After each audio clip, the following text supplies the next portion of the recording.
All right. Well, so the goal here is just to make the system resolve errors it finds automatically in the cases where it can do it safely, so that when reasonable, we can have sort of more hands-off operation.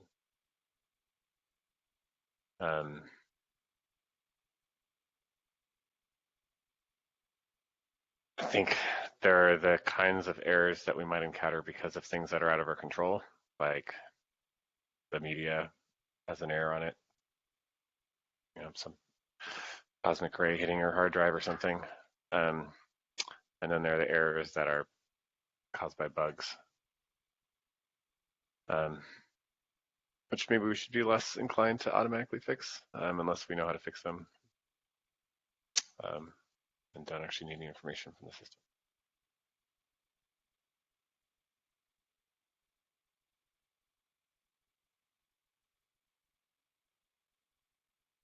Right, so here's the ticket. So the auto repair is something that you have right now for reassure coded pools.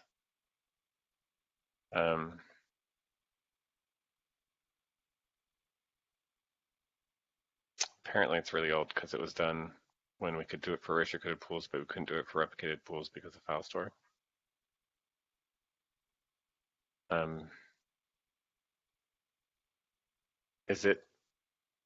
It just means that when you're doing a scrub with repair, that it will just repair it. No, what does it do? It just triggers a repair. Right, a deep scrub with auto repair will switch to a repair at the very last second, when it's like got errors. Repair.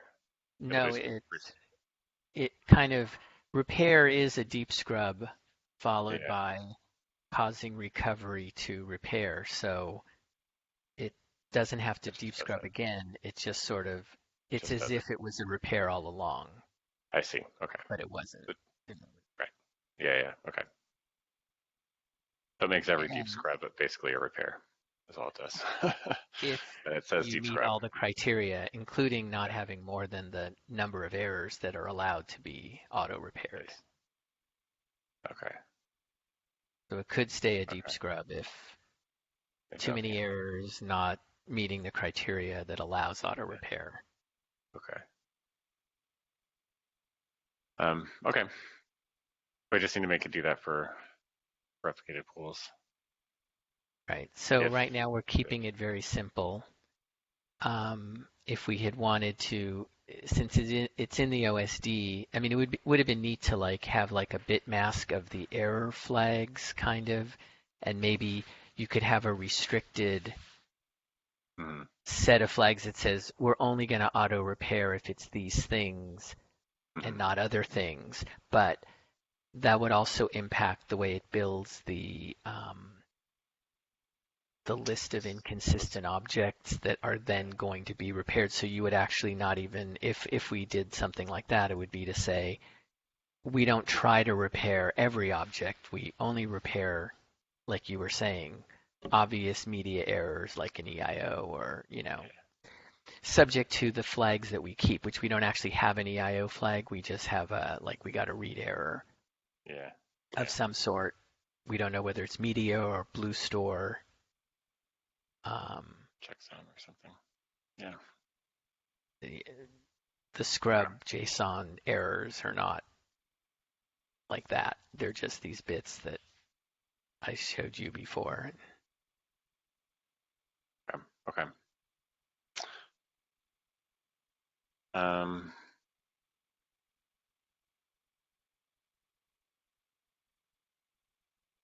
Okay, and in order to make this work with regular scrub, if regular scrub detects an error, it'll just schedule a deep scrub, which will then auto repair.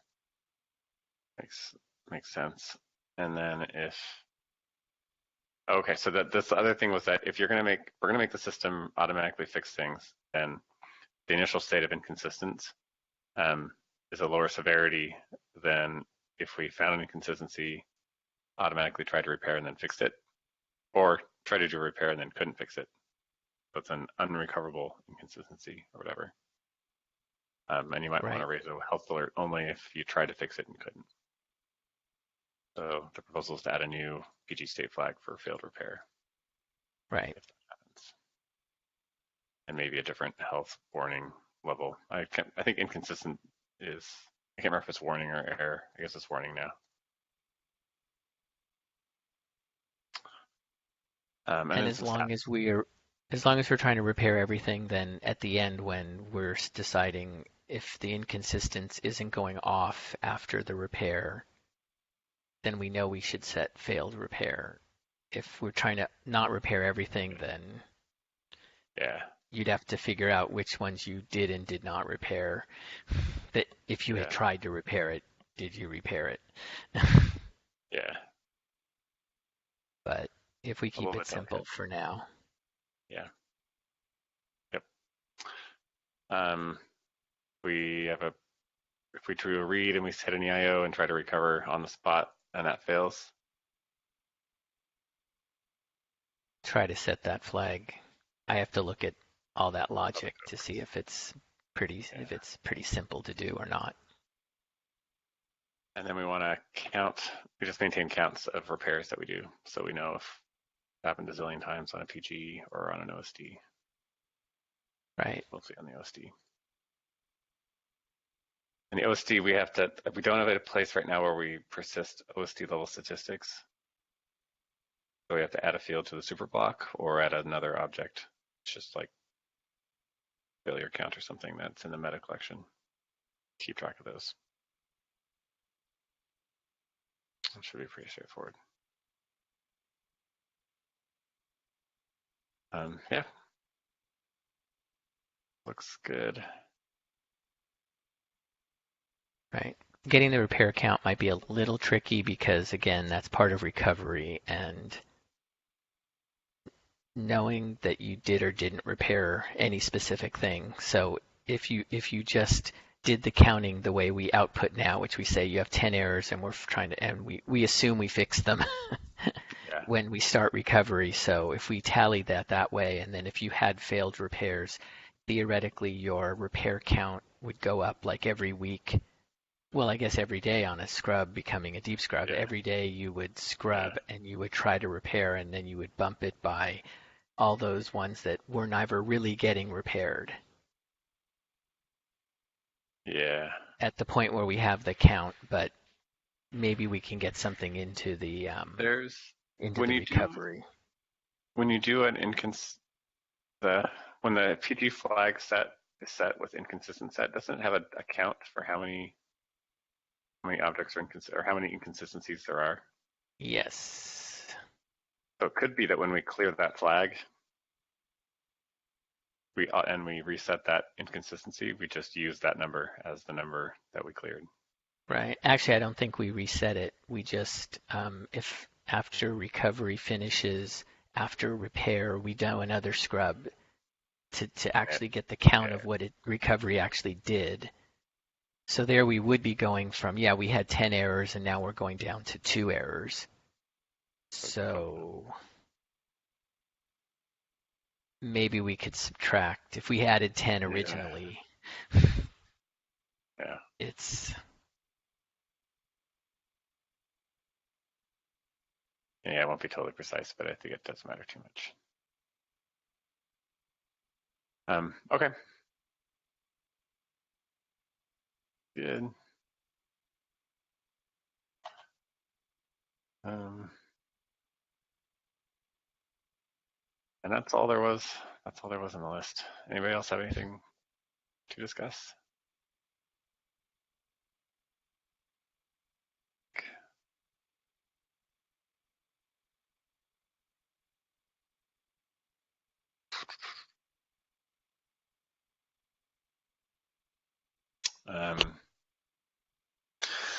Let's see, there's some planning coming up around RGW multi-site stuff. Casey needs to prepare something for that first.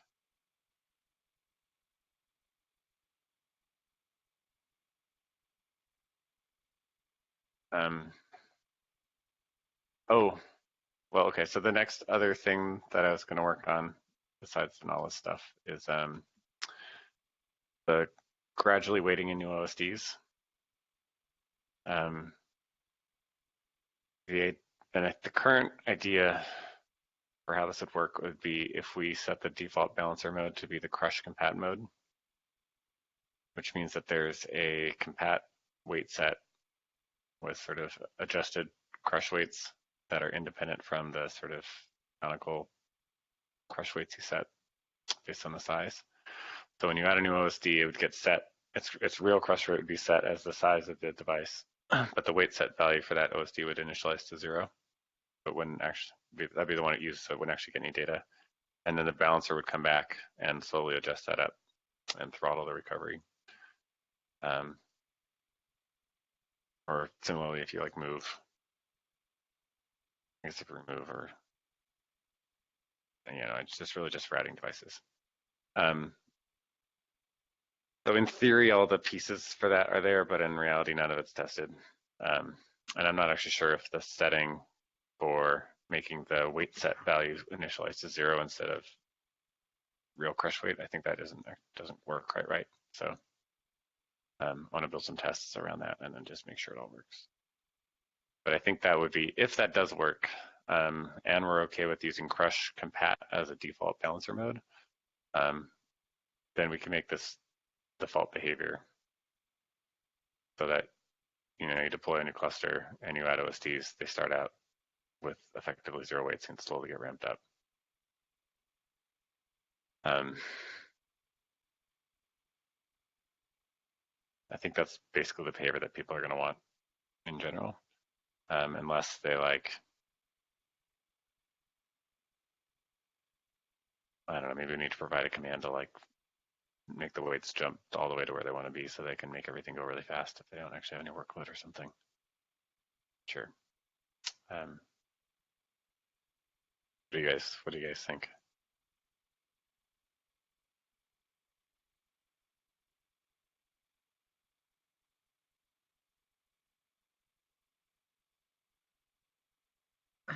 I think the second part can be dealt with later about if you want to just pump it up if there's no client load and stuff, but gradually increasing makes sense. Yeah. Yeah, okay. I guess initially we could just document, if you set these 4 settings, bounce around to this mode and turn the setting, then you get this behavior. Mm-hmm. I wonder if eventually that should be the default behavior. It does kind of, well, there are a couple of, the other thing is that it sort of locks you into the crush compat balancer mode because you have this sort of separate set of crush weights that are independently managed from what you expect them to be. If you're using the up map mode, there is no such sort of analog for that. You don't have the gradual weighting. I don't know how many people. There are a bunch of people actually who are using up map at scale, but I don't know what the prevalence is. We should make sure that the telemetry module reports that so we can find out actually. Yep. Telemetry.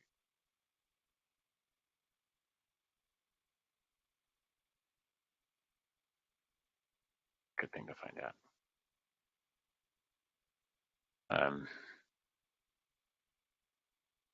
Thing with the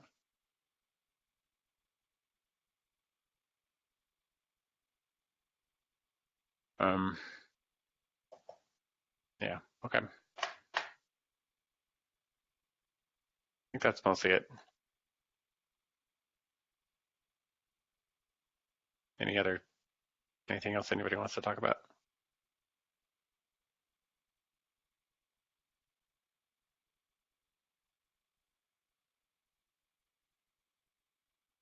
Projects. All right, just do a short meeting. Hey, Brad, are you coming to Barcelona? I am. I've got my flights and hotel organised, so Sweet. If someone tells me I can't go now, I'll be disappointed. I won't tell you that. That'll be. Appreciate it. Yeah, no, it'll be good. Be an excellent chance to catch up, as they always are. Yeah, I think the emails are going out for all the talk acceptances this week. Good. Cool. Yeah, and KubeCon should be an interesting agenda as well. Yeah, probably going to be a zoo. I'm trying to catch up on all those. I discovered all those videos from. They were in the February CDM wiki page. Oh, yeah, the they're from from. Yeah. Trying to catch up on all of those. Interesting stuff. Oh, what I did want to talk about was you probably saw an email thread, or you might have seen it, generating strace, gstack, any of those sorts of outputs from containers is problematic. Does anyone have any thoughts on how best to handle that? S-tracing in a container, is that what it is? Yeah, strace, gstack, gcore, you can't run any of them because they all use ptrace, and ptrace is disabled on unprivileged containers. Can you trace from outside the container? Kind of. You can't do it. Well, you can't do a gstack because the host environment is not binary compatible with the container, so you're not going to get you're going to get garbage. You can dump a gcore, but you have to dump a gcore of each thread individually. So you have to list out all the threads and dump them each individually. Then you can take all of those cores and go through them one by one in GDB in a debugging environment. But they're not going to make a lot of sense because they weren't all captured at the same time. They were captured at different times. So I see this as a problem that we need to have some sort of solution for. Yeah. Yeah. Because there's certain things, the reason this came up, we were trying to verify that a user was seeing a thread deadlock. Now, the only way I know of to do that is to dump out the threads or get a core dump, or you can set up ABRT on the machine and ask it to dump core, and you will end up with a core dump if you've got the right core pattern and settings in the kernel. So that works, but that's not always going to be the answer. In a situation where we don't really want to kill an OSD to get a core dump, we just want to see what the threads are doing. The other thing is something like the poor man's profiler, which just grabs gstack output, or pstack if you like, output repeatedly. That's not going to work either. So there's a whole lot of... I wonder if we could or should make a like an admin socket command that will just dump a stack trace on every thread. It'll just iterate across the threads and just dump a stack one. It won't be as precise as a GDB one because you won't have all the arguments or anything, but at least you'll just know where you are. It also won't freeze the threads like GDB does. Yeah. So you're going to have time synchronization issues.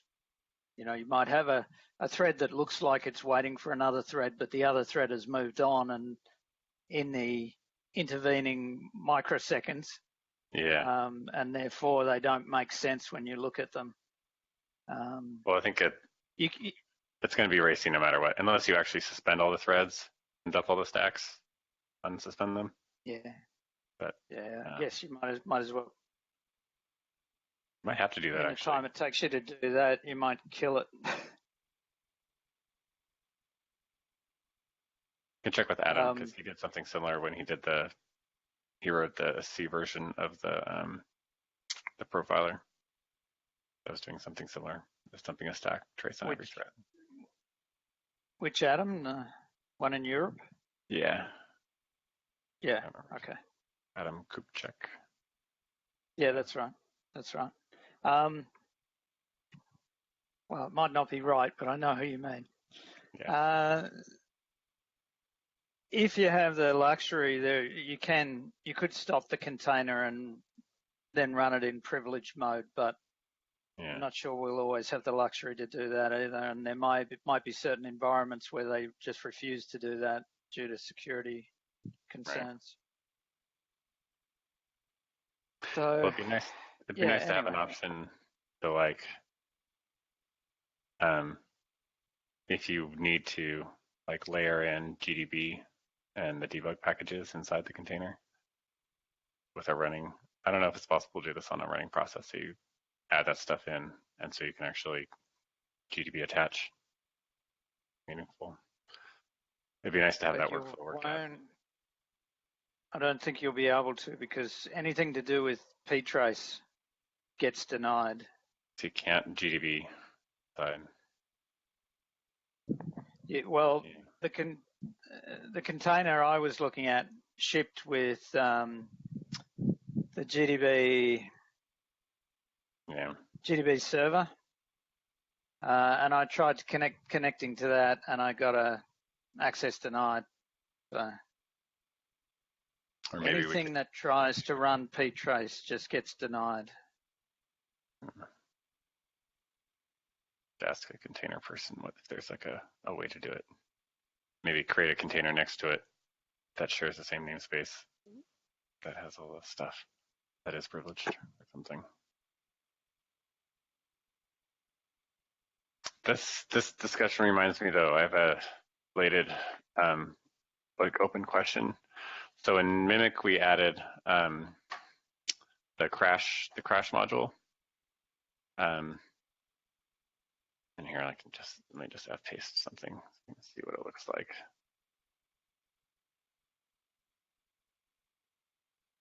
On the lab cluster, for example, we have 50 odd crashes that it's logged. And then you can go look at them, and they're pretty useful. Right, they've got they tell you what daemon and what time the crash happened, and then you see the stack trace for each one and what version and all that stuff.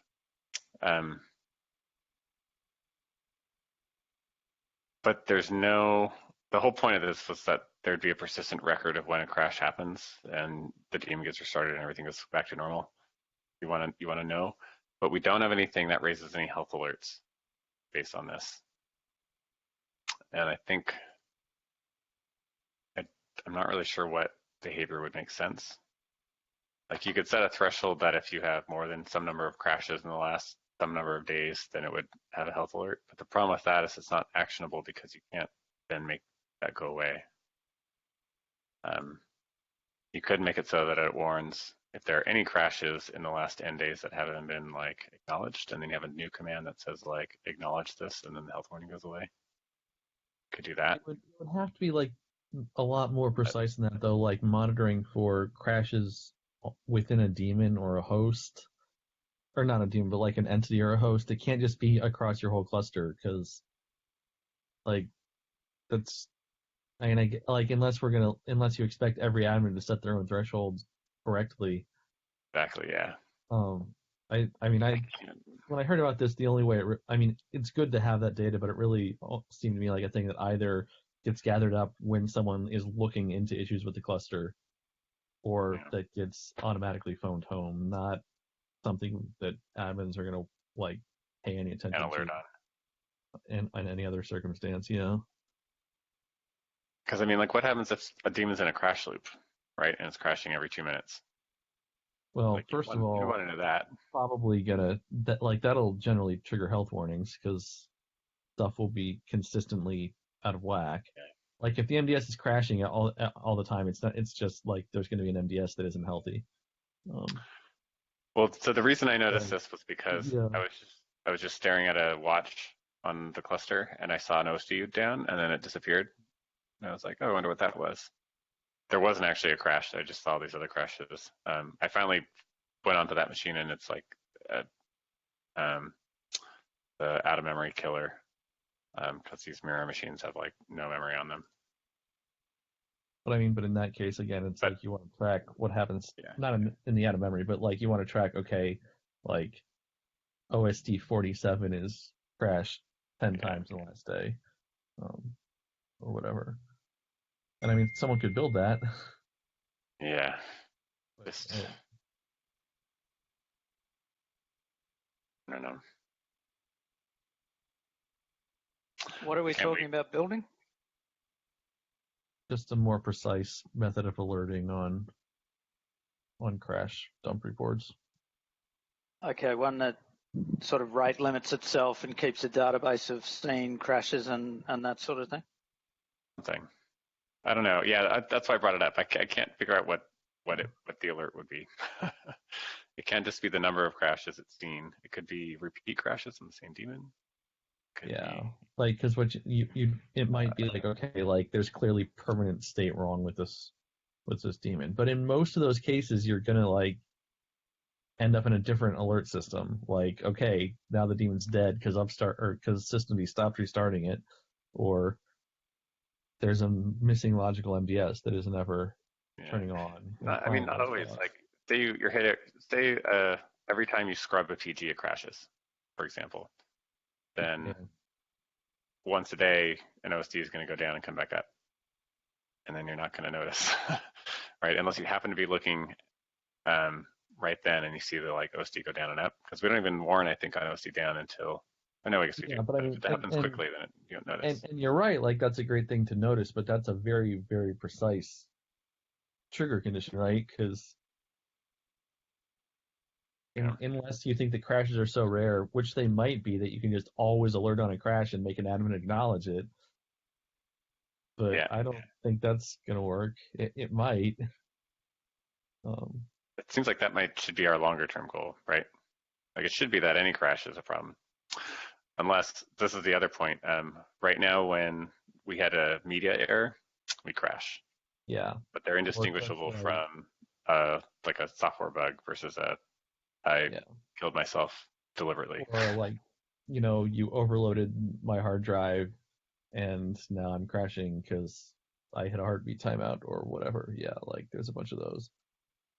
Or you didn't set max open files, or you didn't set max threads, or you didn't. Yeah. Well, those ones at least like notice, right? But the media error, like that should be a self-correcting thing. But I'm thinking what about if we gave a bort, or what about if we gave a cert lower priority to seg faults, say? But another thing is like a lot of those media errors actually aren't turning into crashes anymore. And someone I saw a ticket today where someone was complaining about that. They're like, we got EIOs and the system automatically recovered because it was erasure coded, and now I don't know that my disk is going bad. Please tell me. Right.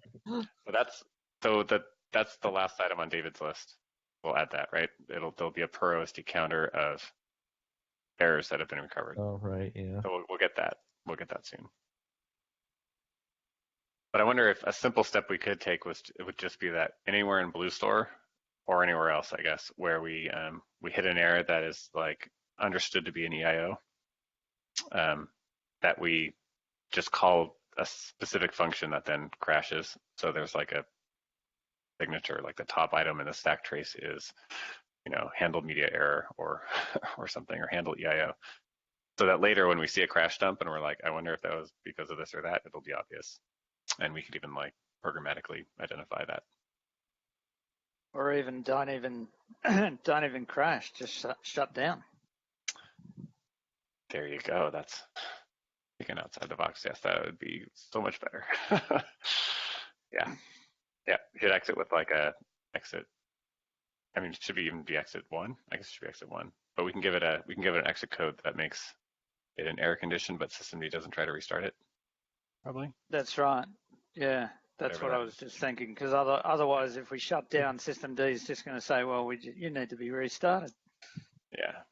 It's pretty configurable too, actually. Like you can set up your systemd units to react signals in different ways to different errors and signals and things. Yeah. Yeah, so we could have a special error condition that systemd recognizes as a do not restart. Yeah. Yeah. That would be good. I think the reason why we don't have to crash and core dump and all that stuff, which we do right now. We wouldn't have to do that. I think if we were to go one step further, it would be nice to like send a nice message into the log that says, by the way, I'm shutting down because of XYZ, and like log it and all that stuff. That's a little bit trickier because we're usually in some like inner code path and isn't always convenient to do that without suspending everything else. Maybe it's doable. I don't know. Maybe we could do a best effort thing, perhaps. But although actually, you know what? If we shut down cleanly, but we still log a crash report, we can annotate it appropriately. So there's still a persistent record in /dev crash. We could also couldn't we also set a flag in the OSD saying when shutdown gets called, if this flag is set, generate this message saying that we crashed because of an IO error, or we shut down because of an IO. The problem is shutdown tries to do an orderly shutdown and it like drains all the queues and waits for a bunch of IO to finish. And when the IO error happens, we basically want to stop immediately and not do any other IO. We can't go through the normal shutdown sequence. But we could log a crash report. So like you'll notice that the one I f-pasted, if you just crash and hit a segfault, it'll just have the backtrace. But if you hit an assert, it puts all the assert metadata there, like what file and line number and what the condition was. We could do something similar for an IO error. That's like a special function that logs a crash report and says IO error and like gives it device name and whatever. I don't know, whatever you want to put in there, or check some mismatch or something. So we could do it that way, but then not generate a core file because that's sort of useless. It's kind of redundant if we're dealing with a meteor error. Just means somebody's got to look at the core file and confirm that it was a meteor error. Yeah, nobody would actually do that. Exactly.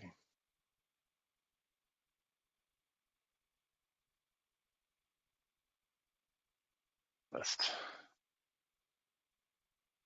With this backtrace that's generated in the paste you just did, Sage, would it be feasible to use that to generate a backtrace of all the threads, the same mechanism or a similar mechanism?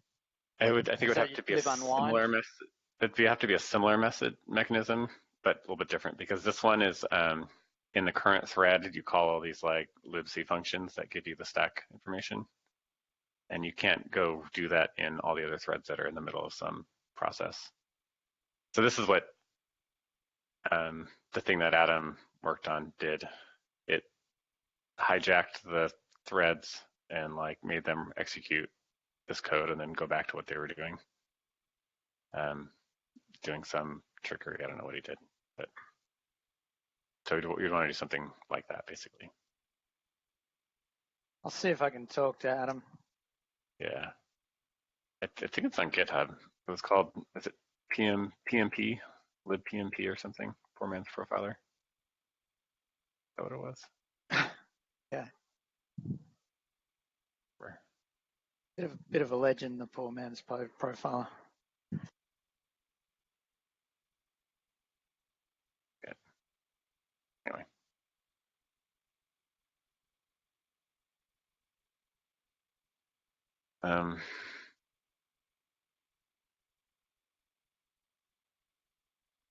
Okay.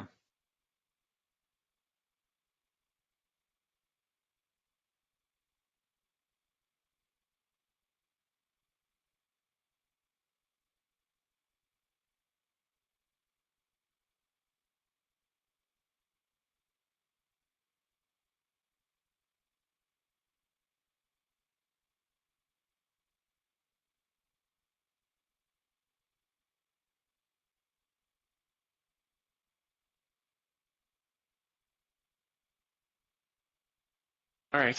Anything else?